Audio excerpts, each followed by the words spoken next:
Off top, during the attack on Pearl Harbor, a guy named Doris Miller, a black man who worked in the mess hall, decided that he needed to get on the gun, start firing from one of the anti-aircraft guns, shooting down multiple Japanese aircrafts and making the attack on Pearl Harbor not as bad, even though it was pretty terrible. Anyway, play the music. This is the Domonique Foxworth Show. It's hard to go from Pearl Harbor to play the music, but I did it. I'm great. I can do anything. All right, Charlie. So it's a pro. It's a pro right there. No, you just barrel right through. I don't know.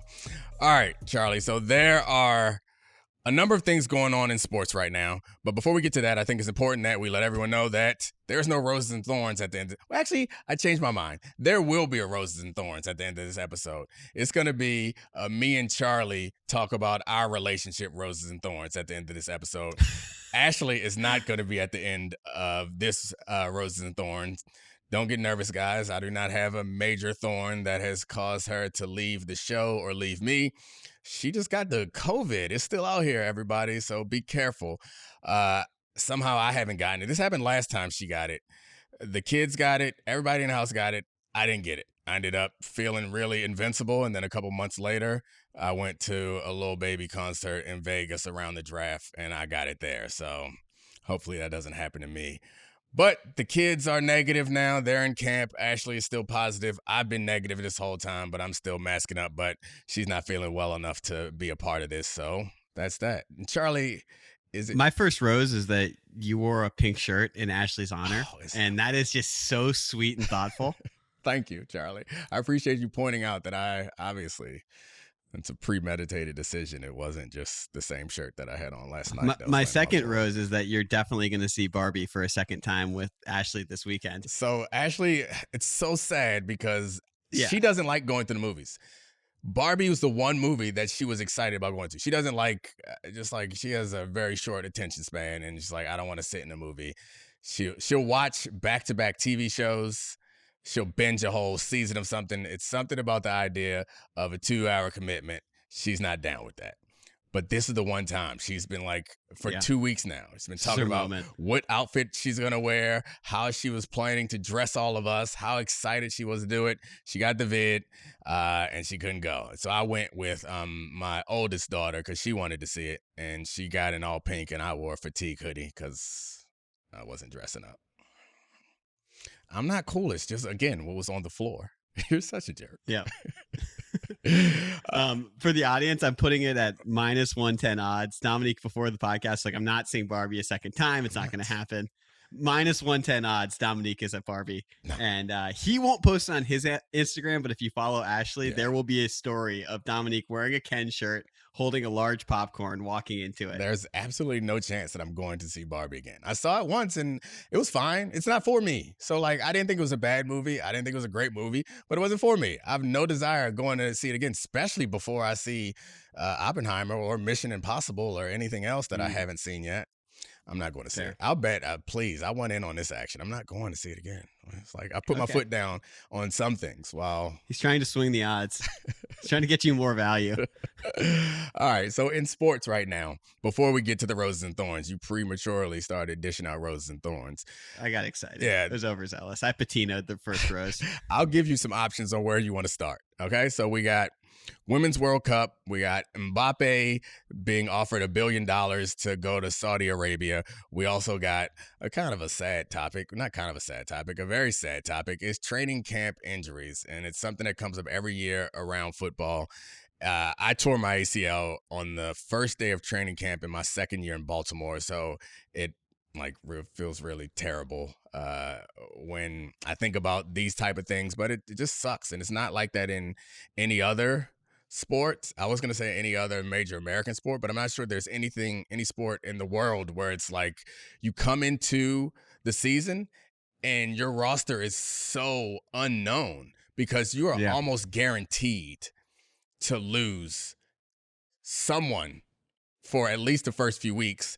And it feels like there's always a couple DBs that tear their ACL, are done for the season every year at training camp, important DBs to important teams. I presented this like you were going to have an option, but it seems like I decided we're diving into training camp injuries. I was going to say, let's start with the American football and move to international football afterwards. Okay, so yeah, so I moved the sentimentality out of it from my own feeling and like just feeling sad for guys who are obviously excited about opportunity and have a season taken away from them. That aside, it's hard for us to make these season projections and hard for us to think about how good a team is going to be from the beginning of the season to the end of the season, let alone before the season even starts, because injuries are such an integral part, not integral part, but such a omnipresent part of NFL football. And so we're all making these projections, and it's not always, or as rarely is it the quarterback, the big name guy like that. It's normally like yellow jersey. Yeah, it's normally an offensive lineman. It's normally a defensive back. And these are positions that are reliant on each other in such a way that you can have an entire unit crippled because you lose one guy. You lose a tackle, and then compensating for that tackle can make it very difficult for the rest of your offensive line, which then in turn makes it really impossible for your quarterback. And the same thing is true for defensive backs. You can lose a corner or lose a safety, and it really just breaks apart what happens to your secondary, and then there goes your defense, and there goes your hopes for the season. So I think it's a fascinating topic about like the fragility of football and the fragility of rosters. But if you don't mind, I would sort of like to start on the micro side and expand out, because, okay, you tear your ACL. You had just gotten your second contract? Yep. Can you take us back to like how you were feeling? What's going through your mind? Are you thinking, thank God I got my second contract? Are you thinking, what's your football mortality? What's going through your mind when you tear your ACL at that point in training camp? I think the statute of limitations has passed, and I can be completely honest with you, as I was just obviously angry and frustrated was my first reaction. But once I settled down, I did feel a bit of relief, because as everyone hears, like, football is 100% injury rate. Yeah. And I could have had this happen when I was in college, which impacts everything. I could have had it happen any of the years I was in Denver. I could have had it happen the year I was in Atlanta. And frankly, it could have happened in the off season when I was playing basketball, or when I was one of my teammates in Denver. Champ would take us out ATV riding, and I wasn't at this particular time where they went out, but I would go out there and we jump hills and do all types of wild things that young people think that they can do. And we had a D lineman who went over a jump and put his leg down, because I guess he was off balance, put his leg down, tore up his ACL. He wasn't a big name guy. He got released shortly thereafter, and I think that was the end of his career. When I was in Baltimore, I don't know, you probably remember this, Terrell Suggs tore his ACL playing basketball in the offseason. He's a big name, so you heard about it, but it was always something like that happening. When I was in college, I think I told this story before too. One of my closest friends, he and I went and he hurt his knee playing basketball at home. And then when he got back to campus, the first thing we did was go out and pretend like we were practicing together, and pretend like he hurt his knee while we were out there getting in some extra work, because the fear was he would have a scholarship taken. They wouldn't cover his rehabilitation and all that stuff if it happened away from football. So back to what I was saying is my initial feeling was anger and frustration. And then I remember clearly on my way down to Dr. Andrews to get my knee reconstructed, I remember feeling like, whew, just like relief, like glad this didn't happen any of those other times, because then you don't get to that spot. And maybe my career goes on longer if it doesn't happen. It probably does go on longer if it doesn't happen. But it just felt like that one major, most important hurdle was cleared. And it felt terrible, but it also was like just a bit of a relief, because it felt like it's going to happen, you know? It's going to happen at some point. At least it happened after I got one, like, life-changing type of contract. And it still doesn't feel good. I think the toughest thing about it is it's probably different for different positions, but it's definitely different in different sports. When you get hurt in football, you're not on the team. When you get a long-term injury, you're not on the team. You don't come to team meetings. You don't go to practice. You go to rehab while everyone is doing everything else. You can go on the road trips if you want to. You don't have. I mean, it depends on the player. Some players are not allowed on the road trips. You just aren't involved. You don't feel like you're on the team. And no matter how much you try to like get involved in like signals, like I remember doing that. I rolled my ankle when I was in Denver and was out for like 3 weeks one time. And I got very involved in like figuring out the signals to make sure that you can signal from the sideline. So I would feel like I was a part of the team. It still sucks because if you're not out there, you're not out there. You're not a part of the group. What's that do for like the ego of a professional athlete? And I'm genuinely thinking about this because you probably go from being so important, honestly, your entire life, because you're better than everyone at everything, to, hey, we're just going to move practice down 20 yards and keep going. I had friends who played professional baseball and they hurt their shoulders and elbows, and GMs would go, well, we'll see you in a year. Yeah. Rehab it. Let us know when you're ready to come to spring training. Yeah, I mean, I think more than anything, I had been really involved in the union, so I was not surprised by this. And also, I wasn't a high draft pick, but you and I have talked about this before, that everyone finds out at a certain point that they're a cog in the machine and they aren't that valuable. And by everyone, I mean everyone. That includes the quarterbacks. That includes the superstars that you believe are more than that. But we all find it out at some point. I'd already known it. I'd already been in negotiations where they talked about us like we were cogs and machines, frankly. And I already been at college when I saw my teammates get shipped out because they weren't playing well enough and get their scholarships taken. So like I kind of recognized it already. So it wasn't like as big a shock for me, but it still hurt. It's still like, and it hurt's the wrong word. I guess hurt's not the wrong word. It hurt, but I wasn't like angry. Like I know the deal. I know that I have no value for them. And I know that at least the way it's viewed is every second is so important. Every moment is so important. Every activity we do is so important. I can't help you. And I know I can't help you. And so like I would feel bad eating up anybody's time. Like that's why when you are out for the season, you do rehab away from the time when the rest of the team does like treatment. So there's injuries. So the training room is full with guys getting treatment, getting ice and stim and doing stretches and doing all this other stuff. I'm not there during those times because I can't help you. I'm there during the off times. When everyone's in the weight room doing the lifting, you can go in there and walk around, but no, the lifting that I have to do, you do it during the off time. So it's just, it's an isolating feeling. It sucks, but it's not the worst thing in the world, I guess. You know what's really the worst thing in the world? Chauncey Gardner-Johnson got hurt, and I think that impacts how good this team is going to be. He's a safety, used to be with the Eagles, now he's with the Lions. Yeah. You know what really sucked for me? I tore my knee up, and they still made the playoffs. I think they got to the conference championship game. And then the following year, I was applying to business school, and they won the Super Bowl. Yeah, well, you played for the Ravens. They always make the playoffs. Yeah, okay, that makes me feel a little bit better. I mean, we made the playoffs. I think we lost in the wild card round the year before to the Colts. And then the year where I was hurt, that was the year where the Ravens, I don't want to say people's names, but the Ravens receiver dropped a game-winning touchdown pass in the back of the end zone against the Pats, and then the kicker missed was that a field goal, right? Yeah, a field goal that would have won it for him.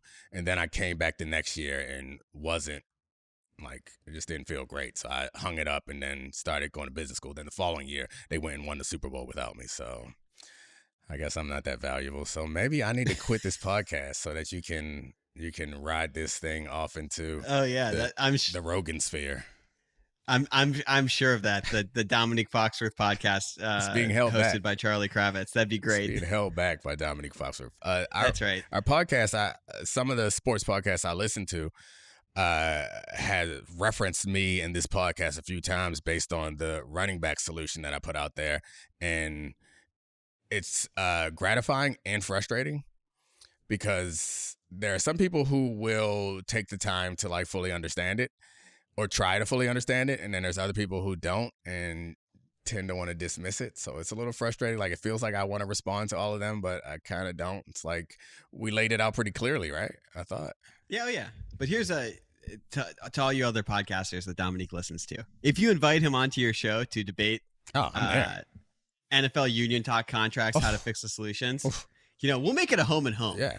I'm there. I love talking about that stuff. That stuff is incredibly interesting, but it's interesting and important to me, especially before the season starts. This is the time to do it. Maybe I've only done that type of, like, I'll do it on my podcast or I'll do it when there's an issue on the TV shows. But I think Ryan Russillo's the only other person who I think like is in media who really like reads and understands the union stuff and like and also appreciates it. So I've gone on his show and talked about it with him in the past. Maybe we'll call up Ryan. I'll go in there and crowbar my way onto his show. We need to promote this some more. I mean, that'd be great. First of all, Russillo's life advice, simpatico crossover for Roses and Thorns.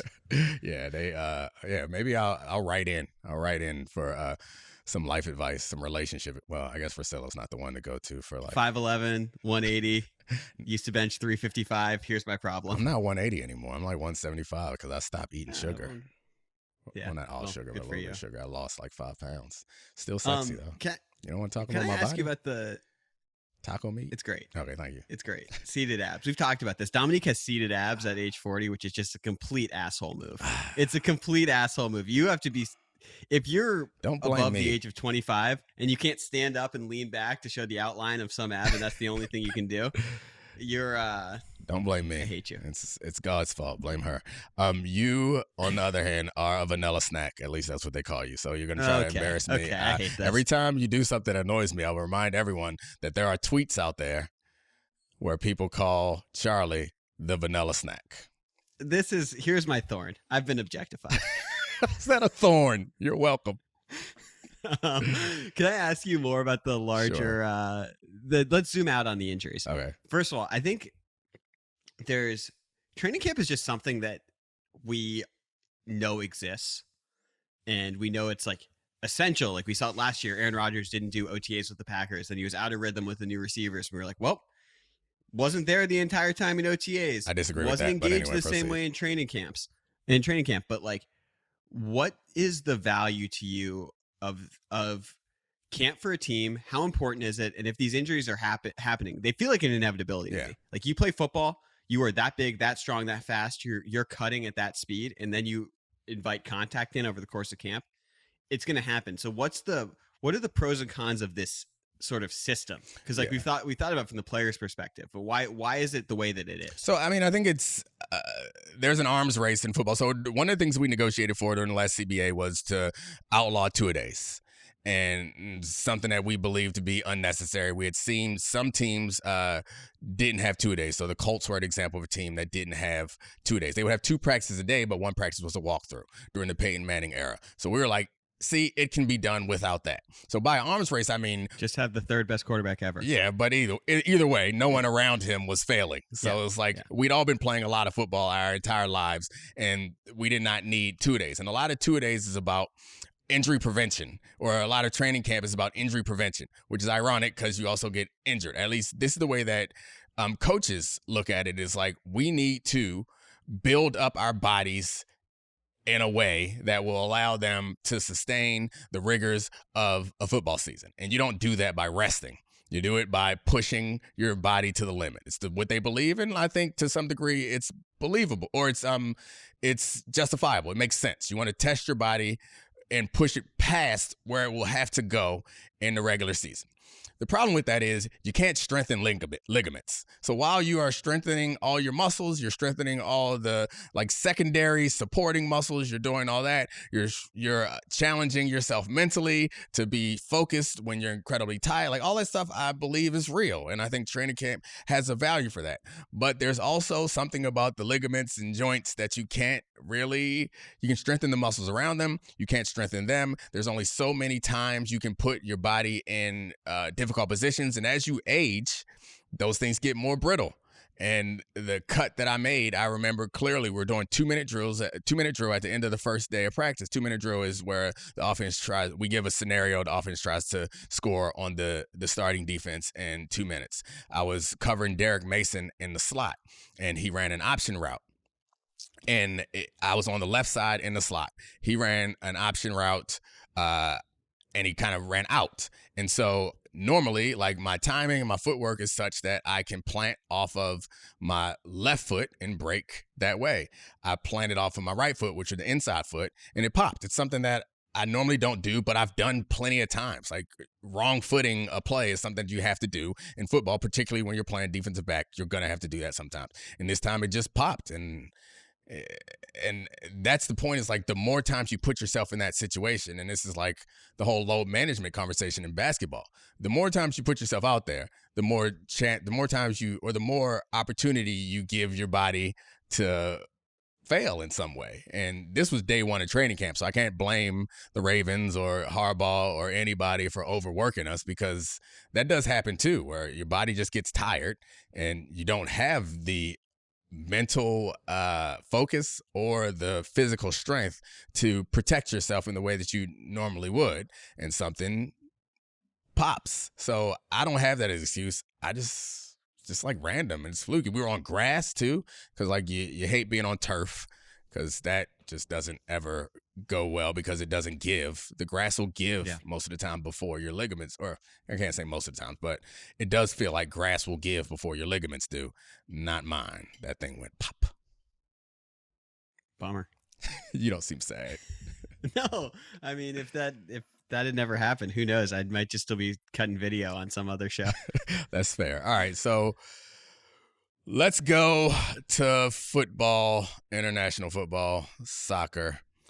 There's a couple stories in here that I think are interesting. So the Women's World Cup, I find it enjoyable, but I don't know that there's a whole bunch of interesting stuff to talk about just yet. Like we came up,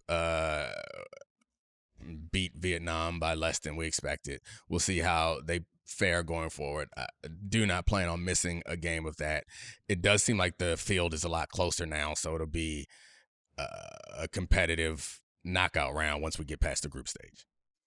Yeah, it felt, I mean, on all prior World Cups, it felt like you could pick USA versus the field. Mm-hmm. It does not necessarily feel that way anymore. Like I would not be shocked if we are not the world champions based on how we played in that first game. We will that's be. Not to say they aren't the best team. Yeah, I mean, if we aren't this year, we will be in 4 years from now, because the reason why we would not win this year is just because we're young, not because we're not super talented. Like the talent is still there. I think the talent differential feels like it's smaller, but it still seems significant. It's just a little bit younger. Well, it also it feels like we check in on the Women's World Cup with the World Cup and the Olympics in the following year. And it felt like the prior generation, the Megan Rapinoe, Rose Lavelle. I guess Rose Lavelle is much younger, but still on the upper end of this current roster. Those were like the creative on-ball people with Lindsey Horan. And it felt like a noticeable hole that we didn't have like these incredibly creative upper midfielders who were creating slam dunk chances in the final third. And again, we're comparing this obviously to when they beat Thailand like 13-0 or whatever it was in the first, like 4 years ago. Yeah. I mean, the forwards I think are the most interesting and exciting part. The young forwards like Sophie Smith and Alyssa Thompson, like those, when you see them out there, they look like they just look special, which is fun to see. All right, the other clinical finish in that first goal. Yeah, the other international football story is not Messi to me. It's Mbappe. This is the most fascinating story in the show. Go ahead.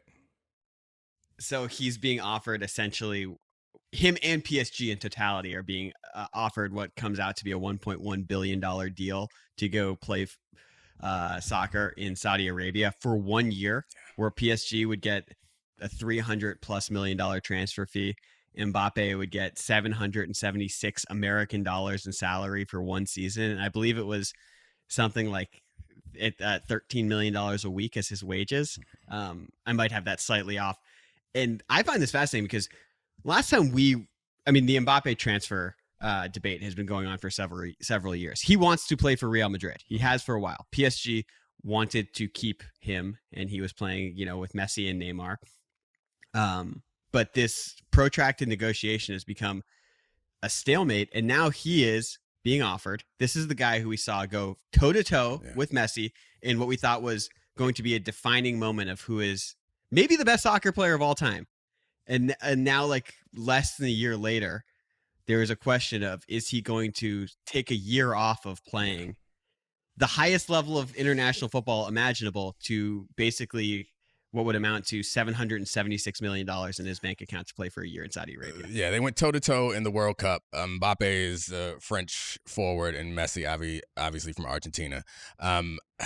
So there's a bunch of different interesting questions to me. It's like, whose perspective do you want to take first? It's like, Mbappe, should he want to do it? Does he want to do it? What's the point in doing it?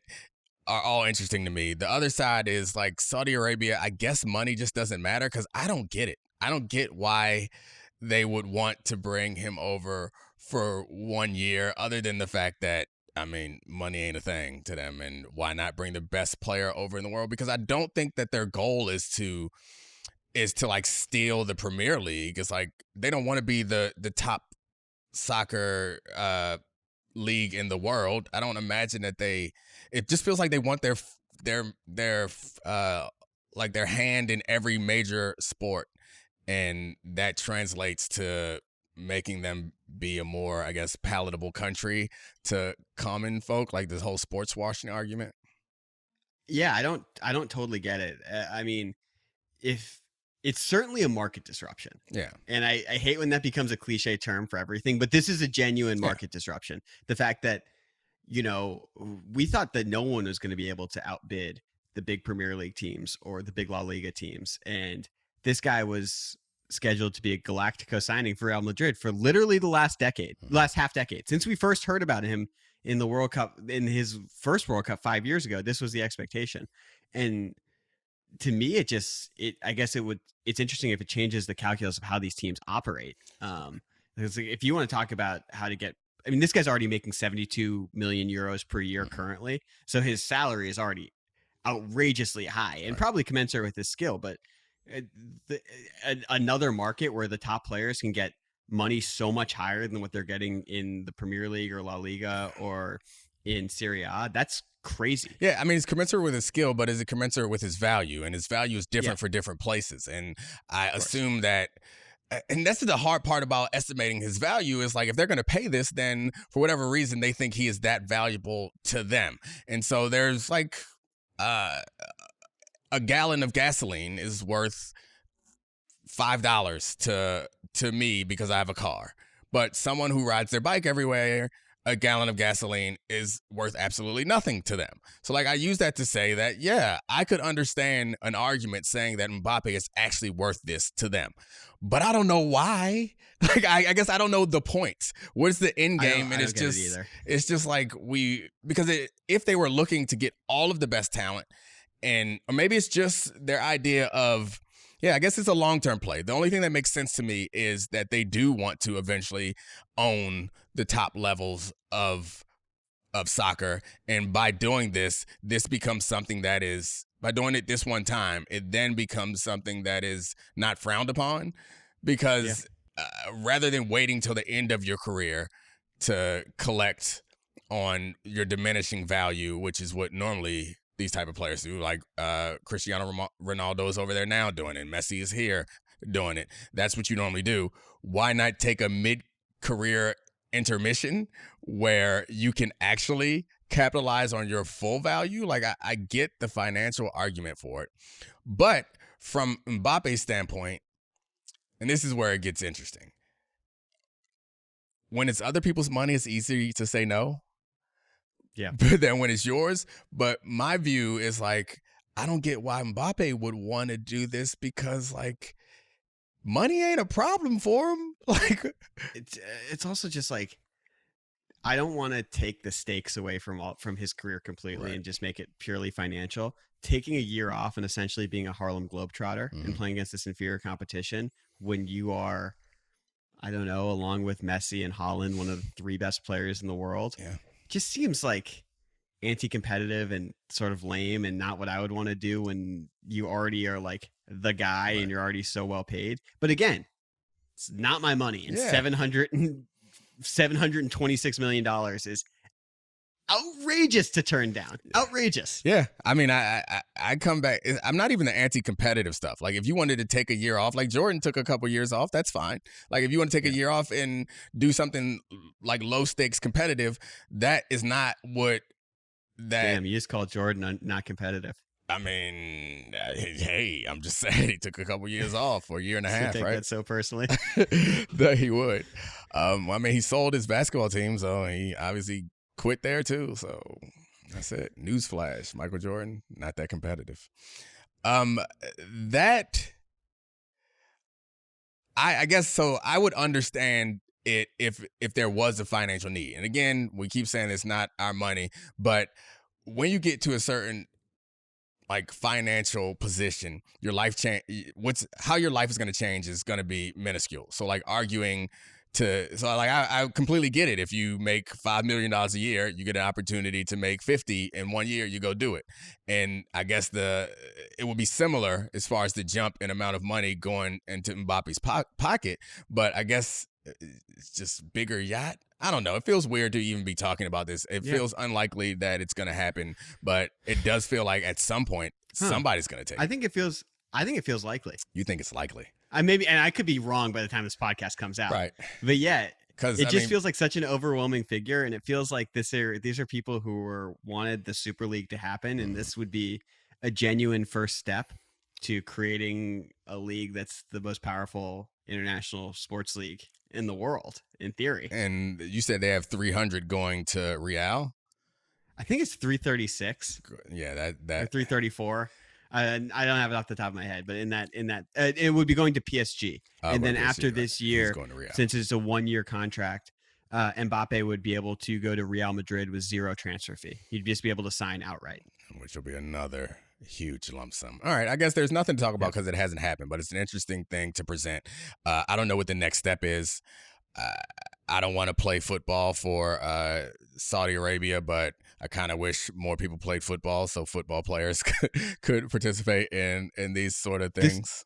This could happen in theory, this could happen in basketball. Yeah. There's 5 guys on a court, and there are what we think of 12 guys who legitimately changed the outcome of NBA seasons. Yeah.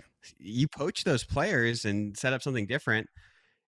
As icky as it might feel, as tough as it might be to watch, like if you're telling me LeBron and Curry and Doncic and Jokic are playing in a different league, but it's airing and I can view it, like that's probably something that people would be interested in. It just, who knows? Absolutely. And being under contract for an NBA team is not going to stop you. I think they put a clause in the contract in collaboration with the European teams in that you can't, the European teams and the NBA kind of colluded to reduce some of the leverage of the NBA players. If there was some other league, then they could just walk away from the contracts and make it happen. But I was going to say that seems like it's unlikely also, but what's stopping them from doing it? All of this stuff seemed so improbable a year ago. And now my concept of what can be disrupted in professional sports contracts it seems infinite. All right. Roses and Thorns. Time for, Charlie is one of my favorite people. We'll give this Roses and Thorns with just us a shot. We'll see how it works. If it doesn't work, then Christina can edit it out. All right. Charlie, what is the thorn that Carrie would point to most in your relationship? So Carrie, to the audience, is my fiance. She is smarter than me, nicer than me, overall more impressive person than me. She works in early education policy. She has a background in developmental psychology. She's an overall good person. But one of her love languages is acts of service. She works really hard. She probably works 60 hours a week where we don't. And sometimes I get a little comfortable. Sometimes I don't clean the car. I got 2 dogs. Don't clean the backseat of the car after we go to the park. Sometimes I wait a day before I fold my clean laundry. Those are major thorns that have been popping up recently. What I have gathered about you is you don't like upsetting people. So I hate being in the doghouse. I'm like, it drives me nuts. So the silent treatment is you're gonna crumble every time. She knows that like even like slightly pushing me into the doghouse, I'll do whatever to get out of it. All right, so let's end on a positive note. Your biggest rose. What is the thing that you do that? Can we share it? Is it like too graphic? Yeah, I'm planning her. It's her birthday's on Thursday. I'm planning her like a birthday party. Pizza party, getting pizza and wine and ice cream from her favorite restaurant, inviting over her friends, and like I think she's gonna be really happy about that because she's not like Carrie hates attention. She hates being in the center of attention, but like a small party with her friends with all of her favorite things, it'll be great. And we're seeing Barbie on Saturday, so it's a full Carrie weekend. Significant other who hates attention. That sounds interesting. Wonder what would that be like. You should ask Ashley. As I have a show named after me. Can I give a rose to Domonique Foxworth as my work wife? Oh, what's that? How come I gotta be? Well, I guess that's fine. This is you. You've been my work wife now for why can't 2.5 we years. Just both be? You my work husband. Yeah, can't we both just be work husbands? Yeah, but isn't that the term, work wife? I don't know, man. I don't know. Maybe I was just secretly misogynistic. Anyway, when I first started working with Domonique, he was the worst texter in the world. He would either ignore you or he'd say K or he'd say no. And you didn't know if he was livid with you, if he was happy, what it all meant. Over the last 2 years, my guy's proactive. He sends full sentences. He calls you to check in. He's like, I had a stressful morning. And he's like, are you okay? How's everything going? He's sending.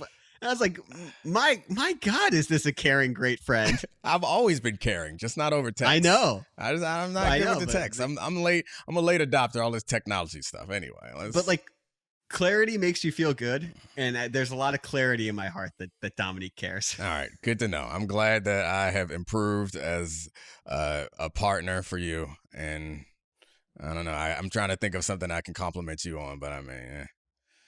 You're the same. That's a legitimate compliment. I don't even think I made you uncomfortable with that one because it's true. I worked very hard at improving my text communication. Now I need to do better at like actually improving my scheduling because I'll send you 4 texts in one day with different times on all of them. So we're the Domonique Foxworth Show is going to be the most organized podcast period starting this fall. As soon as we can hire somebody to organize it for me, you want to step up? I'm tell Carrie that you're not working hard enough. Honestly, if you do that, she'll just take your side and doghouse me immediately. So that might be your best bet. Sounds like a plan. All right, man. Well, I appreciate you showing up. I appreciate Christina Buswell, Adi Khan, Sarah Abbott, and obviously Podville for this wonderful studio. See y'all next time. This is the Domonique Foxworth Show.